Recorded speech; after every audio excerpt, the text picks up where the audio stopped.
had the money come in when Nyako was well structured. When Nyako alijua pesa inaingia hapa, inasaidia hii, inatengeneza a permanent home for my children, ama inaingia premium bonds, ama whatever, it would have been better in the long run for Nyako.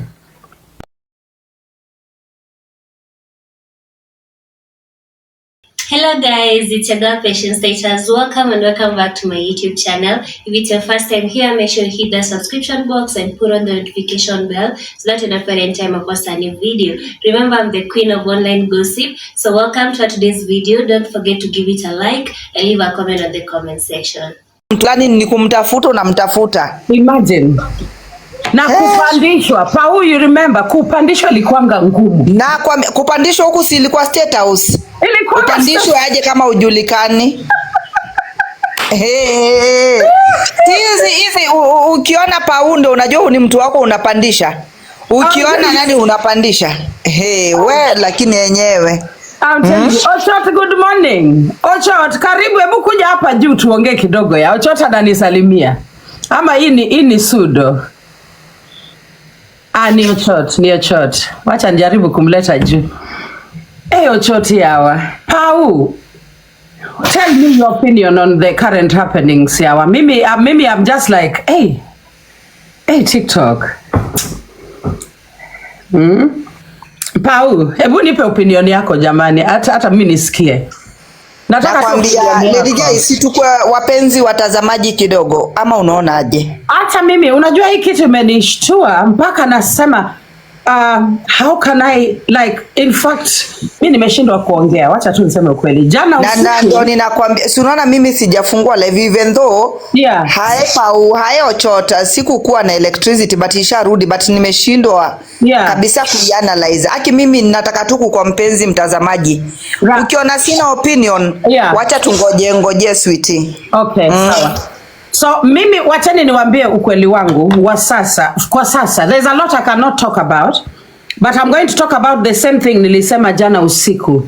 Jana usiku nilicomment nikisema hivi ya kwamba right now Nyako does not need niceties. You can be nice to Nyako, you can be kind, you can be you can care for her because unampenda. But you also must exercise what you call tough love kidogo. Kwa sababu hawa watu wenye Thank you Lady J. Na uambie Nyako ni unblock. Mwana niko kwa block list kwa sababu ya kumpatia tough love. Atakuwa unblock. Choko hi. At the house to a Lady J, nikome na unitue. And by the way, hii story imenifanya Pau, mimi wacha nikwambie, like I've had a lot of aha moments tangu jana. Imenifanya, of course I said ya kwamba nyumba yangu ya England mimi siachani. I've got a very beautiful home in the center of a beautiful city. Niko na bedrooms niko na, yani nyumba yangu tu na yani I have my beautiful home. Guys, there's a lot I've been thinking about. Because initially nilikuwa nasema I'll get rid of my house. Guys, I'm not getting rid of my house anytime soon. I can't. There's a lot. Many people are waiting for you to fail, alafu wakutumie kama lesson. And that is why Nyako needs tough love, because kuna watu wengi wanangoja kusema I told you so. Wanangoja kusema kama. Wanangoja kusema punishment. Yeah? Thank you, Roman.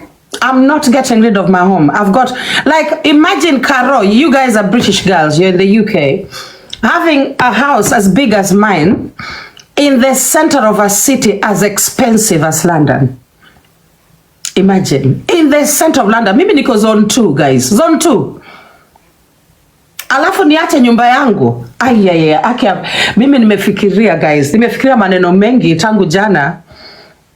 And the only reason siwezi cancel kurudi home ni kwa sababu ya 2027.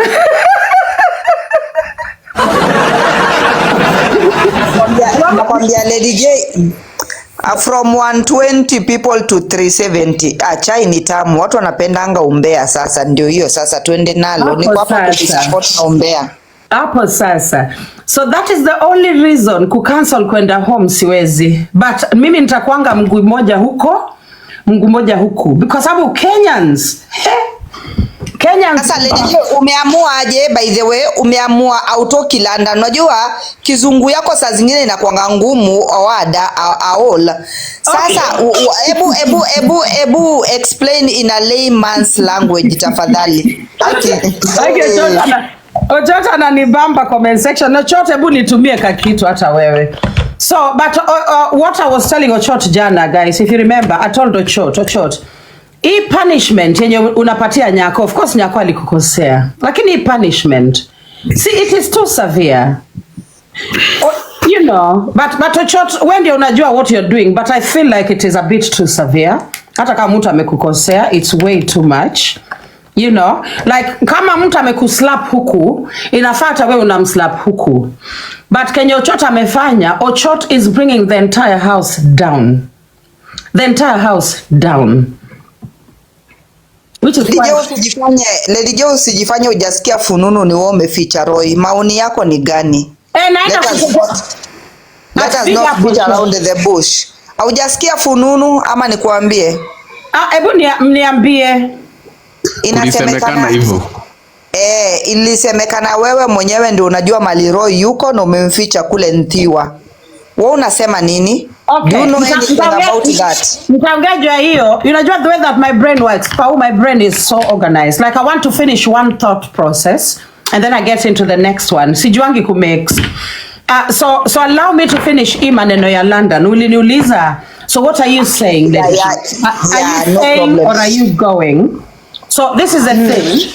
I am going home to Kenya because guys, I'm in the ballot 2027. I'm in the ballot of my Bay woman rep. So lazima niwe home for a few years before that. But nyumba yangu siachi. Number 2, Coral. Guys, I'm looking for a nanny. I'm going to employ a nanny. For the first time in my life, I'm looking for a nanny. I've even prepared a bedroom. Wacha nionyeshe the bedroom I've prepared for the nanny. I've got a very big home. Well, ni kidogo in terms of American people. Watu wa US wataniona waseme, Lady J anaishi kwa corridor. Hapana, Lady J usituonyeshe. Chorea. It's okay, Pau. It's okay. Don't worry. It's okay. I don't mind it, Paulina. I don't mind it at all. I don't mind it. So guys, I've prepared. Oh, Coco, you're in here. You're in here. Guys, I'm looking for a nanny. And I've got a beautiful, beautiful bedroom here. And Coco is sleeping here. So I've prepared a bedroom for a nanny. And mkisikia mtu anatafuta job as a nanny, mniambie. I've got a beautiful cabinet there. Nice bedroom, very nice. Look, very beautiful. And nitakuwa nalipa for about 5 hours per day. Because most of the time, Coral will be in school. I don't know whether to flip camera. What about au pair? Yeah, I'm looking. If hata kama ni au pair, naenda kutafuta. Oh, Cindy, hi. Hello, Cindy. Cindy hataki kuonekana kwa. Are you okay, mama? I was the video. Yeah, nauliza 5 hours a day. Guys, I've not tidied my house. Hebu msiniambie, msinilete. Mtu asinilete unini. Okay, let me flip the camera back. But my house is never that bad. It's never that messy anyway. So anyway, guys, so nimesema 5 hours a day. Unajua Cindy ameniambia 5 hours a day. Like she wants to lady, nataka icha inao. Leo hebu nikuje na Samsung tafadhali unipandishe. Hebu kuja na Samsung S20. Hii Tecno iko na Echo. Hebu nikuje na Samsung. Yeah, kuja na Samsung. Wacha napanda na Samsung tuendelee. So guys, I'm looking for an au pair ama a nanny. I'm not bringing Coral to Kenya. That is the decision. I'm not taking Coral to Kenya. I am not. Thank you. Nashuka Lady J, nipandishe na Samsung saisa. Haya, drop. Nikiona Samsung S26 hapo nitakupandisha. Hi. Hi darling, hi Choco. Hi, aki nimesikia Pau amesema maneno ya Samsung nikakumbuka Arwa. Watu wanasema good Lady J. Guys, Coral is not going to Kenya. Aya, Choco chukua mic. Mashallah. Yeah, nimesikia Paulina ametaja Samsung nikakumbuka Arwa. Ndio maana nikapanda juu ni check hiyo story. Yeah. Akona iPhone 16 and I change into Samsung's S24. Arwa yao. I'm telling you. Si alikuwa na nini anajaribu kwa Lady J. Arwa, you can't be Lady J, comma. Queen SP anasema bravo. Guys, I am going to be employing someone to look after my daughter and it's a proper nanny job. Sio ile kazi kidogo, nanny job yenye mtu atalipwa UK rates and you get a bedroom, you know. And of course, during the day, Coral is at school, but I'm going to employ a nanny. I'm going to do things as if I'm there. Her homework is on top. She goes for tuition. She goes for activities. Yani, I need a proper nanny. A proper nanny. Mimi naenda kuemploy mtu. I don't care how much I'm spending. Yeah. Lady J. Niko area gani? Niko Willesden Green. Willesden Green. Okay? Cricklewood. Willesden Green. Angalia tu Willesden Green. Zone 2. Yes. Pauongea. Okay, aki nakuanga na nini? Nakuanga na maswali mengi kama Chiriku. Ulikuja je to that conclusion about living Coral in UK na ulikuanga tukiwa pale kwangu ulikuanga like 99.9% utakuja na Kenya. What happened? Yeah. What happened, sweetie? And so, you see, by Coral going to Kenya, right? My connection with the UK, my home in the UK, my like I will have to pack everything, unaelewa, and move it across the world to Kenya. But by Coral staying in it, because my daughter is at university, she finishes soon and then she'll be gone. So it may, I don't really have to keep her home in London if Coral is not here. But Coral akiwa hapa, my home in London is safe. Yeah. Social services, because Coral is a British child, at the end of the day, she is a British kid. Kuna venye mimi sitaki maneno za social services. Pau, those are the worst people, yeah, to come into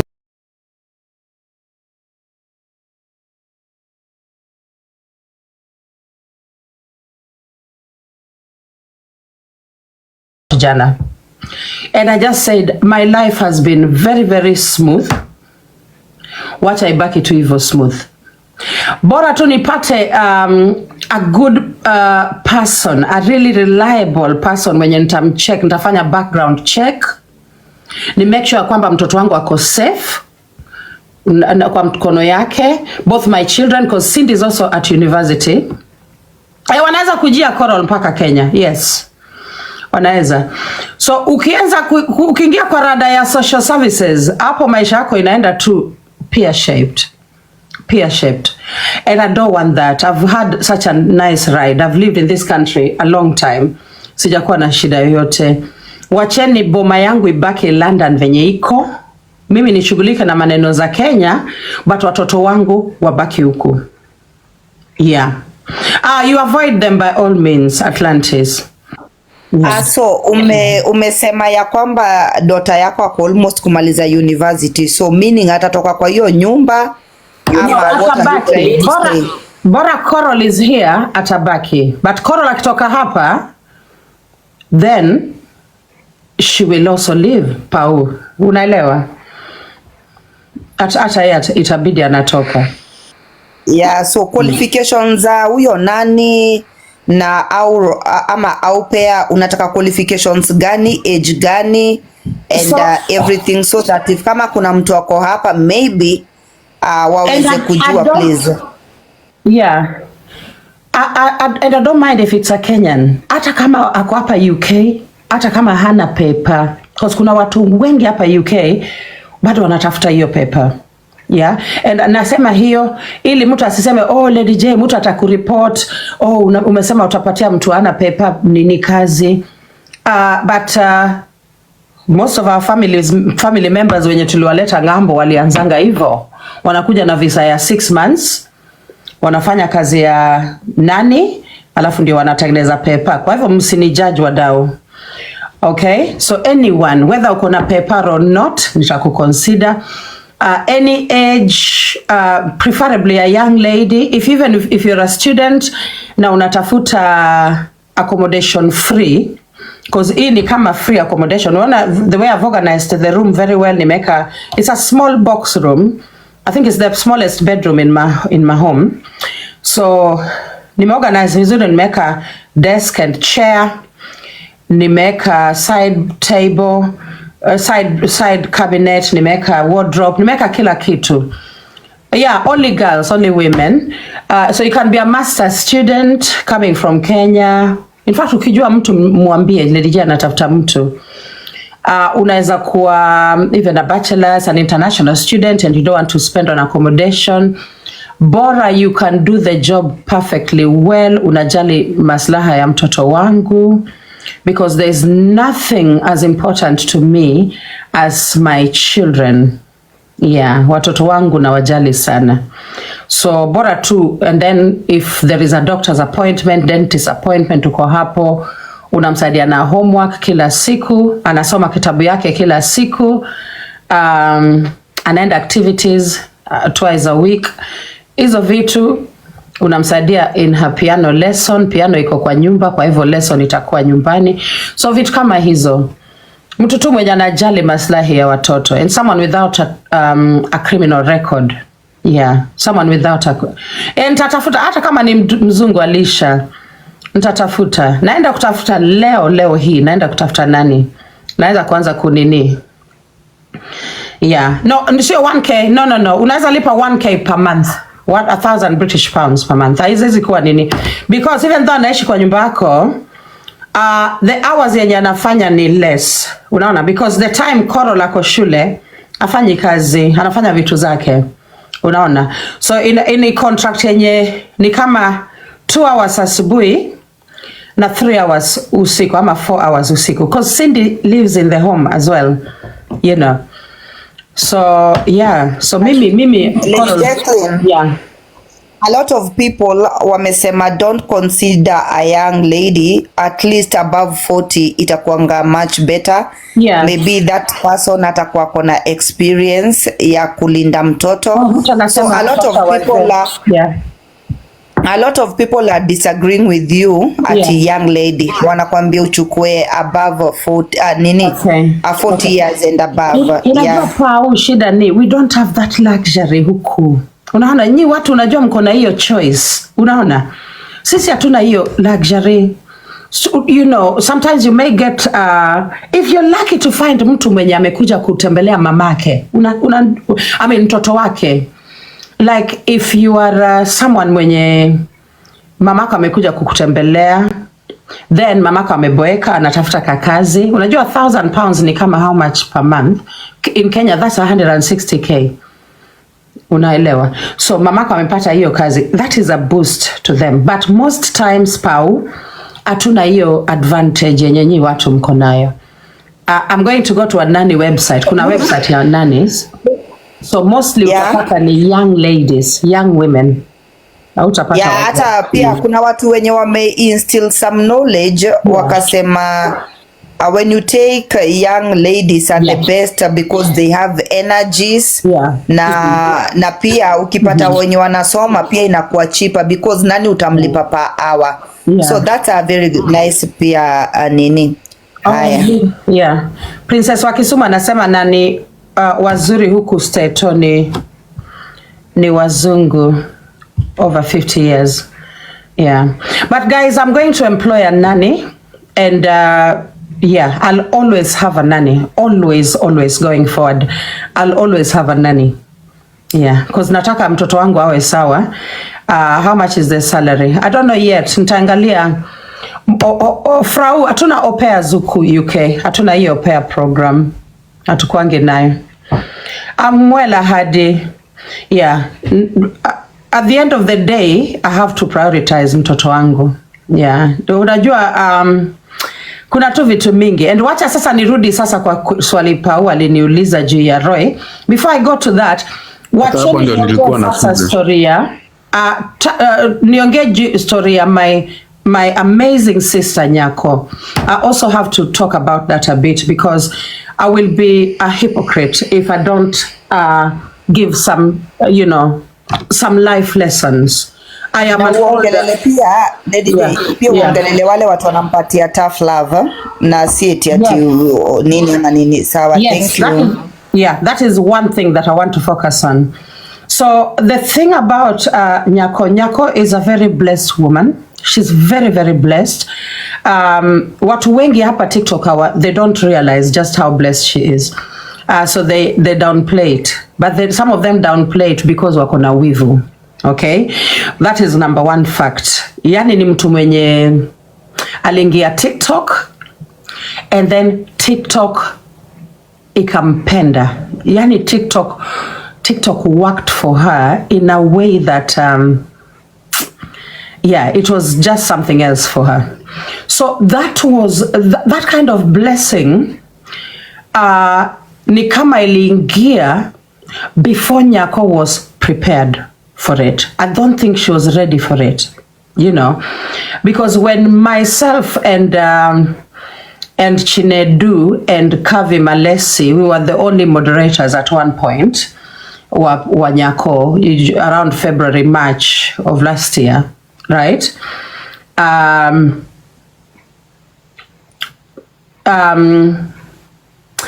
Hatukuwa na gifters. It was only King of the Sky, the Farmer Girl, Queen Sarah, Lady J, na nani tena? Yeah, those are the only gifters tulikuwa nazo. And then of course watu wenye wanarusha vitu ndogo ndogo. It was only once niliona lions kwa Nyako, and it was King of the Sky. Yeah. Only Sarah Ukindo pia alikuwa anatupa lions. Sarah Ukindo. Queen Sarah, that is Queen Sarah. Hakuanga anatupia Nyako. Alikuwa anatupa gifts. But lions was a bit of a rare thing. Very, very rare. Yeah. I think Sarah Ukindo calls herself Queen Sarah now. So those are the only gifters. So suddenly things changed for Nyako very, very quickly. And money came in like something else. Pesa iliingia sana. So if something like that happens to you and you are not quite prepared for it. Yeah, Alex, thank you for remembering Alex. Alex was the biggest gifter. Alex was the biggest gifter wa Nyako. Alikuwa na gift sana. Yeah, thank you. So when that happens, guys, some of inaweza kukushtua kidogo, and you may not know where the money should go. Unaenda tu kusema ukweli. Mimi, I feel like Nyako, I'm gonna give you tough love. You may hate me. I will deal with it. Okay, I will deal with it because at the end of the day, you are Nyako, I am Lady J. Okay? Ulinisaidiako, hata mimi I have benefited a big deal out of TikTok. Yani a big deal. Yani siezangi hata ongea. Yeah? But had the money come in when Nyako was well structured, when Nyako alijua pesa inaingia hapa, inaisaidia hii, inatengeneza a permanent home for my children, ama inaingia premium bonds, ama whatever, it would have been better in the long run for Nyako. lakini pesa ya TikTok imeingia in the millions, na imeingia kama hakuna any proper structure for that money to be absorbed. And that has come as somewhat a curse.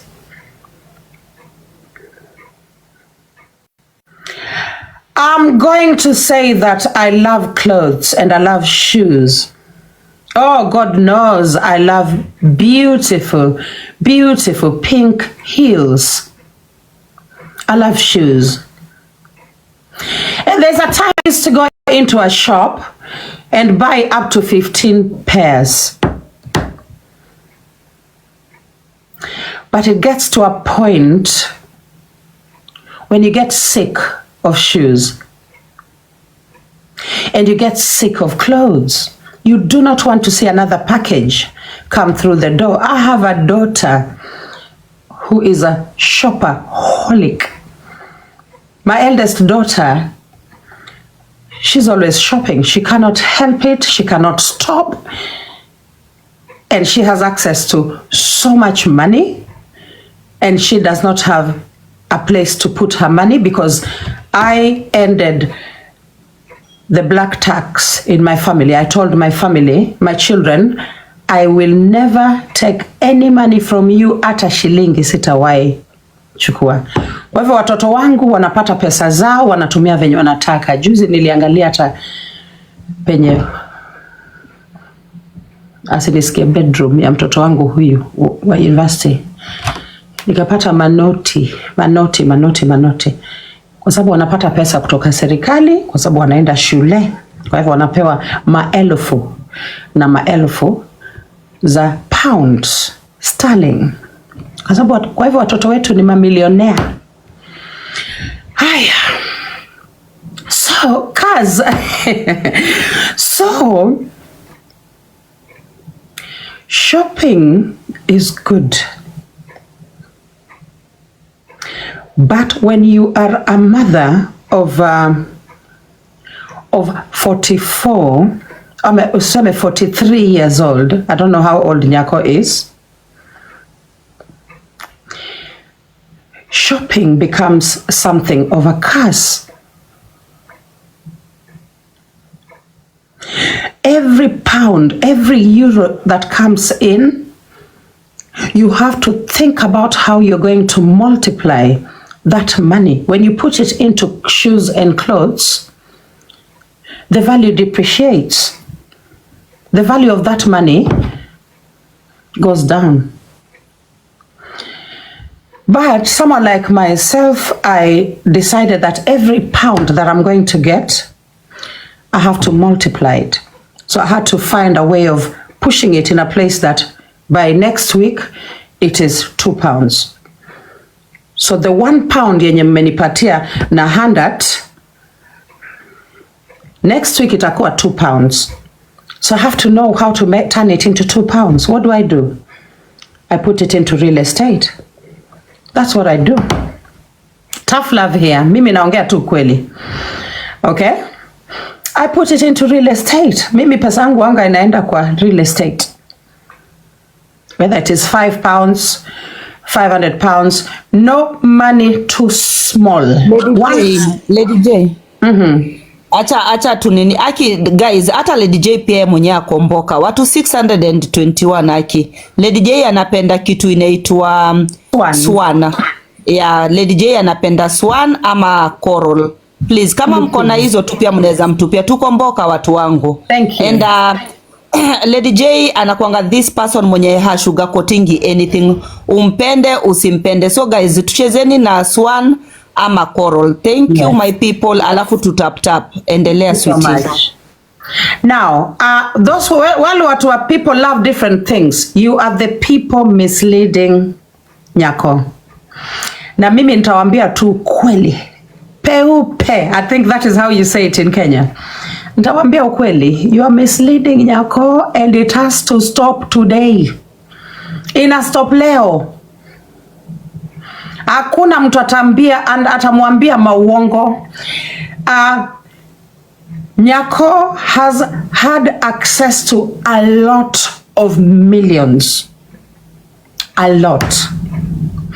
Mimi Lady J have been able to, first of all, earn millions. Forget about the fundraising that I've had to do for the schools. Hizo ni pesa za charity work. And one thing that I normally tell people, the people who understand my psychology, they will understand why hakuna pesa utaweka kwa mkono ya Lady J na iharibike. Hakuna. If you understand my psychology of money, how I see money, utagundua ya kwamba hata kama ulinipatianga 10k, hiyo 10k saizi ni 20k. Iko pahali and it is now 20k. Aya. Mimi Lady J, my gifting was at its peak when myself and Nyako were fighting the most. That is when my gifting was, yani nilikuanga na cash out $1,000 kwa siku, saa zingine $500 kwa siku, $2,000 kwa siku. I used to cash out money like nobody's business. Unaelewa? Because remember, it was actually just us. It was nobody else. It was just myself and Nyako. Literally, it was like a different universe from ile yenye kina Anabenta walikuwa wanaishi, kina Trisha Khalid wanaishi. Literally, it was two horses. Okay? So kama mimi ndio nilikuanga na cash out that kind of money, and all the lions went to Nyako, how much money do you think Nyako was cashing out? Okay, so I need you to think about it in that sense, and I need you to give Nyako tough love. Don't fear somebody you care about ana feel vibaya kidogo. Eventually utakuwa umewasaidia. When you are in your 40s, yeah, you are a mother, you must have what you call security. Mimi najitanga Shiko. Yeah, mimi wanga najita Shiko. I am a Luo who lived in Nyeri a long time. Okay, and then I lived in Nakuru a long time. So mimi pesa yezi nishtua, nikipata pesa, the money, it overwhelmed her so much, hot mom. It overwhelmed her. So I know that kwamba mimi nilikuanga, there's this young woman I used to live in one of her houses. She was in her 20s and she was this boss, a landlady with a very nice land mzuri, ya 2-bedroom houses. She was in her 20s. You know, so I learned from these Kikuyu women, the what do you call it? My philosophy, ya pesa, nililearn from these Kikuyu women that I was living around. So I want to say that Nyako, time is up. Hakuna time ya ujinga. You have to stop shopping for shoes. You're no longer a little girl. You've got children to think about. If you leave your children in Europe, that they are Europeans, that the German government will always take care of them, you are subjecting your children to a perpetual life of poverty. And the poverty that we have in Europe is worse than the poverty we have in Kenya. Piga makofi, sweetie. The poverty yenye tuko nayo in Europe is worse than the poverty that we have in Kenya. It is worse. So my sister, I ask you today, do not buy another pair of shoes. Do not. I love you so much, and you know that I love you. You are not buying another pair of shoes, and you're not focusing on investments in Europe. You're putting money away for a home for your children in Kenya. You're putting money away to invest in real estate for your children in Kenya. The thing about Europe is this.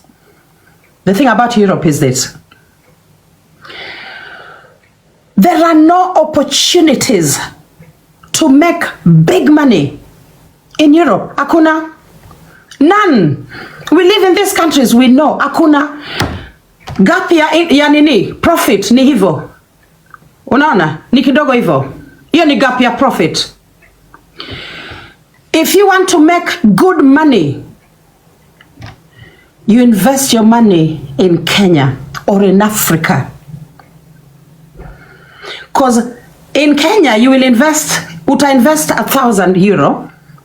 Sana if you invest it in real estate, if you're good at investing in real estate. Some of us are masters at investing in real estate in Kenya. Mimi shamba nilinunua in 2009 at 60k per acre. Saizi 1 acre is 1.5 million. 2009, 60k per acre. Migori, saizi eka moja ni 1.5 million. Mnanielewa? So Kenya has the kind of opportunities that literally mind-blowing opportunities. Mind-blowing. Hata tu grains. Grains tu. Wewe unachukua tu grains. Una move from one town. Unaenda kuuza in another town. Grains. Kenya has opportunities za kijinga. Mboga ya kienyeji. Yani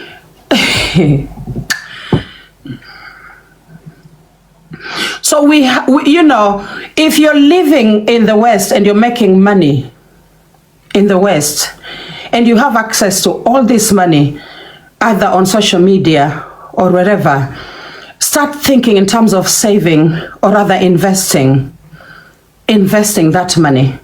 There is absolutely no way we can keep our children in these countries under these systems that are designed to disempower them. These systems are not Aki guys, Kenya kuna do guys. Kenya kuna opportunities za do. If you even invest 1 million vizuri, if you are good at it, hata utamini. Sio kujenga malandi hapana. Not yet. Landi unajenga ukisha make sure your initial investment is secure.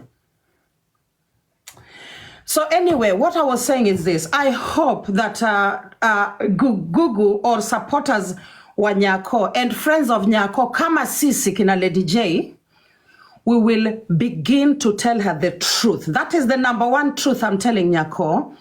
Absolutely no reason for you to buy another pair of shoes. You have too much shoes, right? Too much clothes. It doesn't matter. We don't want to see a new suit. We don't want to see it. Yeah? Hatutaki kuona. Unaelewa? That's number one advice. Number two, however difficult it is, you must begin doing something in Kenya, however difficult it is. As much as you look down on it, unlearn that, whatever, unlearn that. You could look down on investments in Kenya, unlearn that, because some of us are actually, we are here, tunakani kama sisi ni fukara, we have nothing. But in real sense, we are billionaires. Tunakani kama we are poor. You look at me, Lady J, and you think, huyu anaombaomba TikTok hana chochote. Yeah? And then I now take you through the psychology of money, how money works. Pesa ni kama kunguni. Unaitwanga kunguni, this thing that lives in mattresses, sindio? Sinaitwa kunguni. Inaitwa kunguni, Lady Jacqueline. Yes. So money, thank you. Pesa ni kama kunguni. So, kunguni, mtu ameuliza if you have why beg. So kunguni, you have one kunguni now. Come back next week. The one kunguni will be 7 kungunis. That is the psychology of money.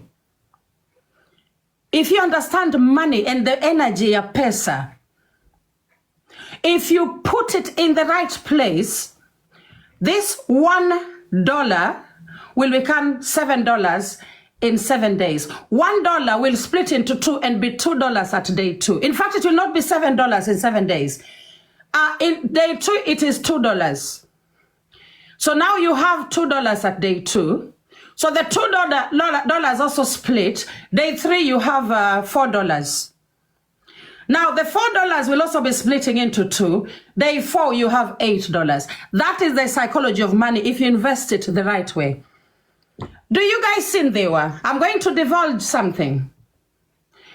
That land in Ndhiwa, yenye watu wanasema, oh, Roy yako Ndhiwa. Roy is not in Ndhiwa, guys.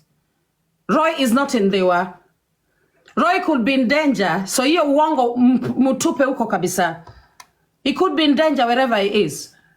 So the fact that hiyo story ya ako Ndhiwa, it will mess the search for Roy. Okay?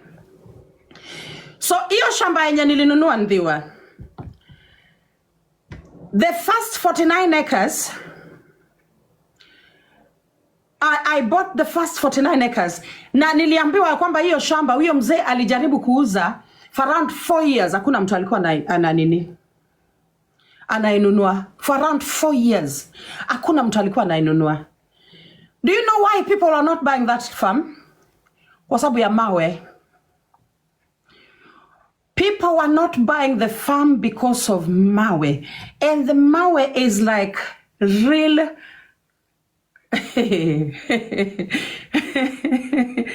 real most of it ni real granite. Unaelewa? So watu hawanunui hii shamba kwa sababu ya mawe. Mimi Lady J nimeambiwa ya kwamba kuna shamba Ndhiwa. Of course, at that time I have 5 acres in Migori. Hiyo nilinunua 2009 and I was looking for 20 acres. That is what I was looking for. So, and then I decide, okay, this is 49. Nimeambiwa ni 49 acres. Hii shamba iko Ndhiwa. Kuna mzee anajaribu kuuza hii shamba. Ebu enda uangalie kama ni poa. Mimi nikaenda mbio. I literally drove at that time. That was 2018. I even have a video of me driving to that farm. So, nikasema, okay, I'm flying to London tomorrow. I only have today kuona hiyo shamba. So nikamua, let me postpone my travel to Nairobi. I was to drive to Nairobi with my driver and then nimwachie gari anirudishie nyumbani. I had a brand new car yenye nilikuwa nimeimport. My 4-wheel drive. Iko kwa shamba pale mnaionanga nikiwa live. So at that point, I decide, let me go quickly, see this farm. So I will not drive to Nairobi. I will fly to Nairobi and then fly to London. All right? So nikaenda Ndhiwa, nikaona hii nini? Hii shamba, 49 acres. Hii shamba yenye watu wako wananunua, I looked at it and I saw nothing but millions. Millions. Literally, it was just millions. And yet watu wako wanainunua. Watu wako wanainunua. Aya. After that, nikaanza nikaongeza 30 acres, nikaongeza another one, 25 acres, 15 acres. Naongeza tu. And then eventually I added the final one, which is the 80 acres by the National Park. So the entire area now belongs to Lady J. That is the psychology of money. You look at the opportunity in what you're investing in. That parcel of land, that ranch yenye mnasema Roy yuko, that ranch is worth at least 1 billion Kenya shillings. At least a billion. Why? Because it has different types of stone. Yani iko na mawe aina yote. Ukitaka granite ile ya kutengeneza worktop, iko nayo. Ukitaka ile mawe ya white ya kutengeneza cement, iko nayo. Ukitaka mawe ya brown ya kutengeneza building stones, iko nayo. Yeah? Siri, I'm so sorry, but it is the truth. I'm so sorry. I know it makes you feel bad that I'm sitting on such an investment. but it is the truth. Okay? So I need anyone living in Europe think in terms of multiplying your euro or your pound, turning it from €1 to 12 euros in a period of 5 days. You can do it so long as you're investing in the right places. Mimi naambia tu kweli. I love Nyako. Nyako has, of course, had a wonderful opportunity on TikTok. She is loved. Nyako will still make the most money here, apart from, of course, Mwiti and the gamers. Yeah, she will still make the most money. It is a fact. It is a fact. Upende usipende, she is still the OG. Upende usipende. But ukiwa unampenda, exercise tough love, my love. Exercise tough love. There is absolutely no way a social housing flat in Europe is better than a palatial home in Kenya. Absolutely no way. Anyone mwenye atakwambia hiyo uongo, mwambie enda ukadanganye watu na huko. Enda ukadanganye watu na huko kabisa. Enda kabisa na usirudi. And if you're living in the West, make use of the opportunities in Kenya. It is said that in the next, I think, 25 to 30 years, the highest number of new billionaires will come from Kenya. I mean, not from Kenya, from Africa. In the next 25 to 30 years, or maybe it's 35 to 40 years, I'll find the right number of years. Just as in the same way, commerce, ama e-commerce, ilifanya, at one point, the highest number of billionaires walikuwa US. And then that center of billionaires, ika move to the Far East. Ikaenda China. And suddenly, we did not have as many billionaires in America as we did China. Do you see how these things move? And that is the way that move is going to come towards Africa. And guess who is going to become the billionaire? Ebu mtaike kwa comment section, where are these billionaires coming from? Ebu mniambie kwa comment section, wanatoka wapi? What will they be owning in Kenya? What will they be, hapo sasa tip of the iceberg. What will they be owning in Africa? What will they be owning? Thank you very much. Thank you, tip of the iceberg. Thank you. The newest billionaires in Africa will be landowners. Land. Africa has the largest arable land. Okay? That the billionaires are going to be agriculturalists. Farmers, the highest number of billionaires, because there is food shortage. Yenye nakuja hapa mbele. Food shortage. Food will be more and more scarce. And it is in Africa that the biggest number of billionaires will come from. Think! Do something today. Okay? I hope that helped someone, because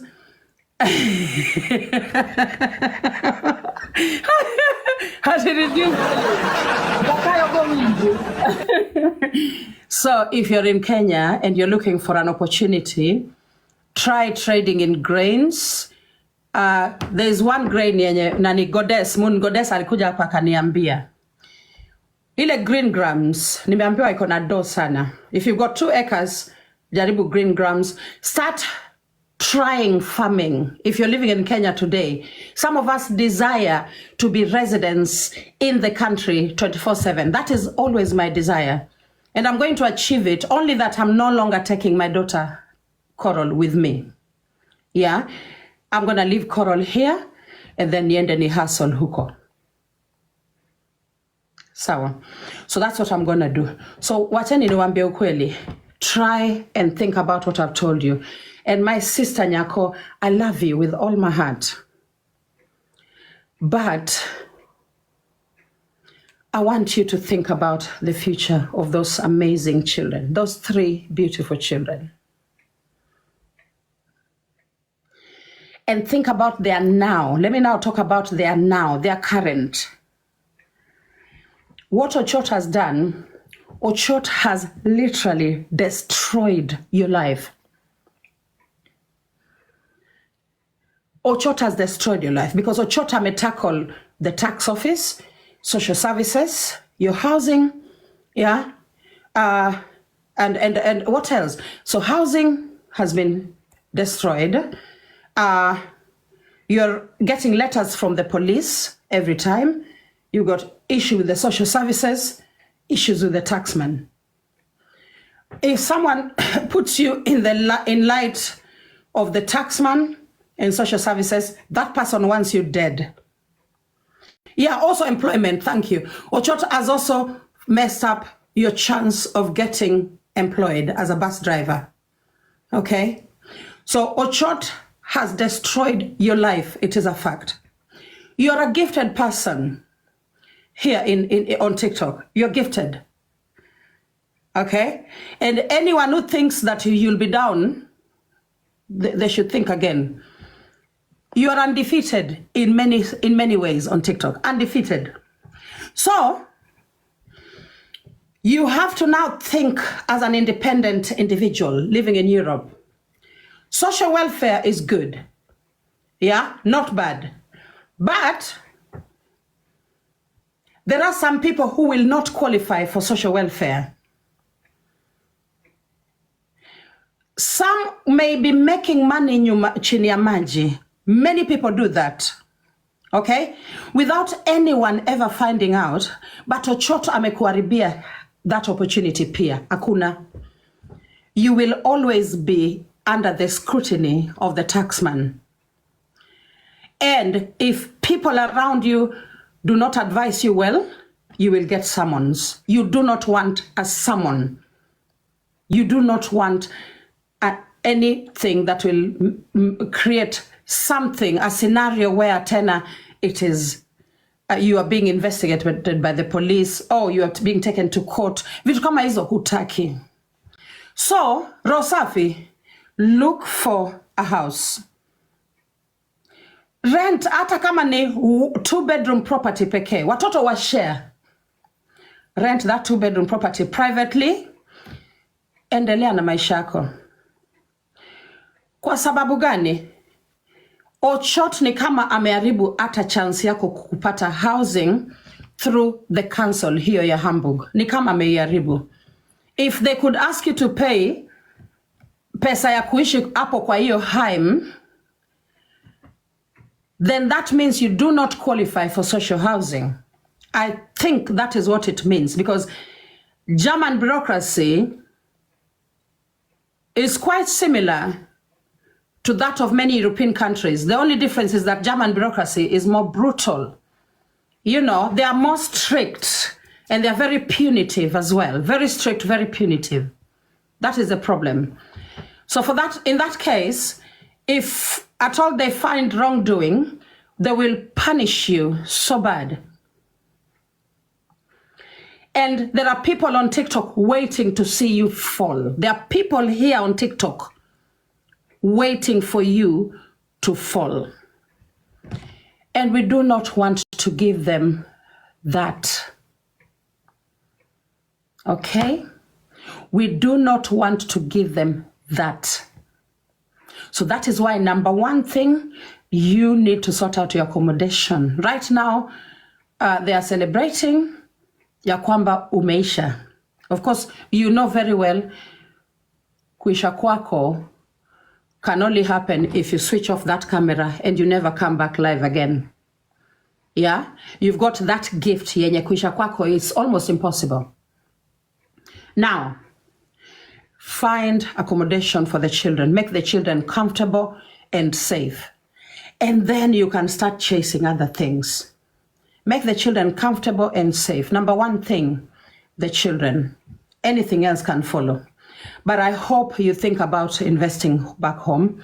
I hope you think about it. I hope you think about it. I hope you think about it. Thank you. Guys, nimemaliza hapo. Nimemaliza ya hapo. Thank you. But tough love going forward for Nyako. If you go so easy, so lovey-dovey, you're not helping her. I'm telling you guys the truth. You're not helping her. Okay? Aya, nimemaliza ya hapo, and I'm not going to ask anyone to advise Nyako on anything. I don't want anyone advising Nyako on my platform. I don't want any of that. Thank you. Aya, tuende next hiyo ya nini? Yeah, sasa hiyo ya tuende. Yeah. Aya, so ya Roy guys, nimeambiwa ya kwamba apparently I am keeping Roy on my farm in Dewa. I mean sub-location. Shamba yangu saa zingine wanga nasema guys, someone could be living up and pale ndani na hata sijui. Unaona, I cannot walk on the farm mpaka nimalize. Even in one day siwezi. It's a very, very big area. So, that I understand when people say, oh, umeficha Roy Ndewa. I do not have anything to do with the disappearance of Roy Okello. I do not know where he is. When I heard Roy had disappeared, guys, Mimi, I just thought in terms of his psycho sister. Nikasema guy. Huyu mwanamke sasa amechukua dada ndugu yake ameficha. Pengine anakuwa tortured. Sell me some of you asienda koma. Harwa koma. So no. Roy is not in Dewa, guys. Roy was actually to come work for me. And the minute Roy amepatikana, mimi nitamuomba tafadhali sasa toka Nairobi. Okay? Toka Nairobi. Nitamuuliza, what salary do you want? Ataniambia this amount. Toka Nairobi. So no, I do not have Roy in Dewa, sina Roy. And I do hope the family is forging ahead, trying to find Roy. I do hope the family. Oh, kuna watu hapa wanaingia. Guys, kujeni juu, but do not come na mawaidha. No advice. Thank you. No advice. Unaweza uliza swali, lakini no advice. Thank you. Okay. Accept. Thank you. Najaza 2 boxes. Alafu after that I will maliza. Yes, Malkia wangu, how are you? Poa Queen. Poa sana. Haya. Hi Queen. Kwa hiyo account mimi sina. Oh, wacha nikupe mod. Hi dear. Hi. Mod. Haya, kuna mtu yote anataka kuongea? Hapa sana. Mrs. AI, wacha nikupatie mod pia, hata sija kufollow. Winnie nisha kufollow kwa hii account kweli? So thank you so much for watching the video to the end. Remember to like, share, comment, and if you have not subscribed, please make sure you subscribe and put on the notification bell so that you know every time I post a new video. So guys, thank you. I'm gonna see you on my next video. Bye.